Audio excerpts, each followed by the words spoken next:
হুজুর জান্নাতের ভেতর আবার শপিং মল থাকবে কেমনে? প্রশ্ন আসতে পারে না? সহিহ মুসলিমের বর্ণনা, ইন্না ফিল জান্নাতি লাসুকান, জান্নাতের ভেতরে বিশাল এক শপিং মল থাকবে। এটা বোধহয় আমাদের বসুন্ধরা শপিং কমপ্লেক্সের মতো হবে, যমুনা ফিউচার পার্ক।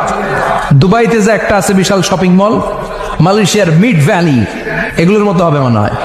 কত বিশাল যে শপিং মল হবে। সহিহ মুসলিমের বর্ণনা, প্রতি শুক্রবারে সব জায়গা থেকে বন বন করে মৌমাছির মতো জান্নাতীরা ওই শপিং মলে শপিং করতে আসবে। ইচ্ছে মতো দেদারসে পোশাক কিনবে, ইচ্ছে মতো শপিং করবে, টাকা দেয়া লাগবে না, ক্রেডিট কার্ড লাগবে না। সুবহানাল্লাহ পড়েন। ইচ্ছে মতো শপিং করবেন। দুনিয়াতে একটু কষ্ট করে হালাল উপার্জন করে খেয়ে যান। আল কানাআতু মিনাল ইসলাম, অল্পে খেয়ে তুষ্ট থাকা আর আল্লাহ শুকরিয়া করা, এটার নামই ইসলাম। অল্প খাও, অল্প পড়ো, অল্প জমাও, অল্পের ভেতরে বরকত ঢুকাই দিছে কে?